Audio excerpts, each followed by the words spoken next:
নমস্কাৰ আকাশবাণী গুৱাহাটী কেন্দ্ৰৰ বিয়লিৰ বাতৰি পঢ়িছো পুলক গগৈয়ে দেশত পঞ্চম ষষ্ঠ আৰু সপ্তম পৰ্যায়ৰ লোকসভা নিৰ্বাচনৰ বাবে প্ৰচাৰ অভিযান অব্যাহত আছে পঞ্চম পৰ্যায়ত 20 মেত 49টা লোকসভা সমষ্টিত ভোটগ্ৰহণ কৰা হ'ব 25 মেত ষষ্ঠ পৰ্যায়ত 57টা আৰু 1 জুনত সপ্তম পৰ্যায়ত 57টা লোকসভা সমষ্টিৰ বাবে ভোটগ্ৰহণ কৰা হ'ব জ্যেষ্ঠ বিজেপি নেতা তথা প্ৰধানমন্ত্ৰী নৰেন্দ্ৰ মোদীয়ে আজি মহাৰাষ্ট্ৰত প্ৰচাৰ চলায় বিজেপি নেতা অমিত শ্বাহে আজি উৰিষ্যাত নিজৰ দলৰ প্ৰাৰ্থীৰ সমৰ্থনত কেইবাখনো নিৰ্বাচনী সমাৱেশত ভাগ লয়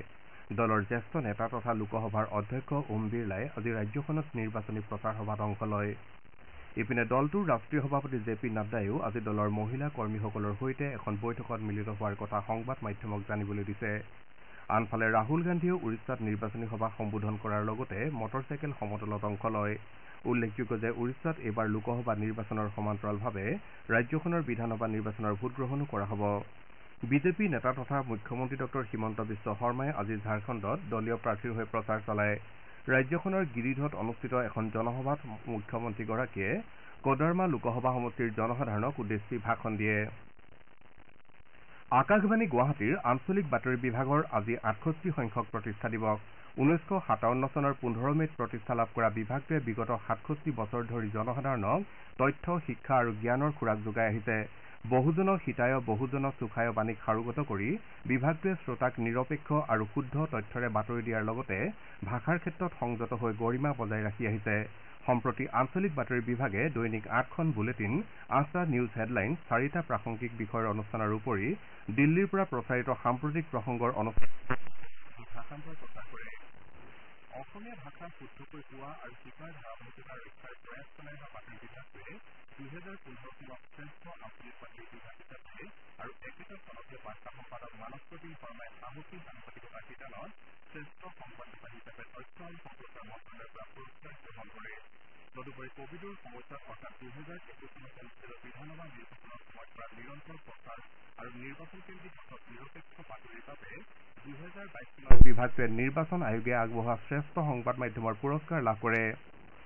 জনসজাগতা সৃষ্টিৰ ক্ষেত্ৰত আঞ্চলিক বাতৰি বিভাগে অব্যাহত ৰখা নিৰলস সেৱাৰ স্বীকৃতি স্বৰূপে 2023 বৰ্ষত চতুৰ্থ ৰাষ্ট্ৰীয় জল পুৰস্কাৰ লাভ কৰিবলৈ সমৰ্থ হয় কেন্দ্ৰীয় জলশক্তি মন্ত্ৰালয়ে জল সংৰক্ষণৰ ক্ষেত্ৰত সজাগতা সৃষ্টিৰ বাবে আগবঢ়োৱা এই বঁটা বাতৰি বিভাগটোৱে জম্মু কাশ্মীৰৰ এটা সংস্থাৰ সৈতে যুটীয়াকৈ লাভ কৰিছে বানৰ সময়ত বিশুদ্ধ পানী সেৱন ৰাজ্যৰ বিভিন্ন প্ৰান্তৰ খোৱাপানীত ক্ষতিকাৰক আৰ্ছেনিক ফ্লৰাইডৰ অৱস্থিতিৰ সন্দৰ্ভত চৰকাৰ প্ৰশাসনে জনস্বাস্থ্যৰ প্ৰতি লক্ষ্য ৰাখি পানী বিশুদ্ধ কৰাৰ বাবে কি ব্যৱস্থা গ্ৰহণ কৰিছে সেই সন্দৰ্ভত বিভাগে এলানি অনুষ্ঠান প্ৰচাৰ কৰিছিল বাতৰি বিভাগৰ পোনপটীয়া ফোন ইন অনুষ্ঠান দৃষ্টিপাত সাপ্তাহিক অনুষ্ঠান চলন্তিকা আৰু প্ৰাসংগিকত এই বিষয়সমূহ সামৰি লোৱা হৈছিল আকাশবাণীৰ বাতৰি সমাজৰ অধিক সংখ্যক শ্ৰোতাৰ মাজলৈ লৈ যোৱাৰ বাবে সামাজিক মাধ্যমতো উপলব্ধ কৰোৱাবলৈ প্ৰয়াস কৰা হৈছে জনসাধাৰণে নিউজ অন এআইৰ এপত বাতৰি শুনাৰ লগতে বাতৰি আৰু অন্য অনুষ্ঠান YouTube channel এআৰ news Guwahati Facebook page আৰু এক্স হেণ্ডেলতো শুনিব পাৰে প্ৰতিষ্ঠা দিৱসৰ শুভক্ষণত বাতৰি বিভাগৰ দোষ ত্ৰুটি আঙুলিয়াই দি সহযোগ আগবঢ়োৱা প্ৰতিগৰাকী সচেতন আৰু সহৃদয় শ্ৰোতালৈ আন্তৰিক অভিনন্দন জ্ঞাপন কৰা হৈছে IPL ক্ৰিকেট প্ৰতিযোগিতাত আজি গুৱাহাটীত হ'বলগীয়া এখন খেলত ৰাজস্থান ৰয়েলছ পাঞ্জাৱ কিংছৰ মুখামুখি হ'ব খেলখন সন্ধিয়া 7:30 বজাত আৰম্ভ হ'ব বৰ্তমানলৈকে 16 পইণ্ট অৰ্জন কৰা ৰাজস্থান ৰয়েলছে আজিৰ খেলখনত জয়লাভ কৰি প্লে অফ পৰ্যায়ত স্থান নিশ্চিত কৰাৰ চেষ্টা চলাব উল্লেখযোগ্য যে গুৱাহাটীত অহা 19 মেত প্ৰতিযোগিতাৰ আন এখন খেলত ৰাজস্থান ৰয়েলছ কলকাতা নাইট ৰাইডাৰ্ছৰ বিৰুদ্ধে অৱতীৰ্ণ হ'ব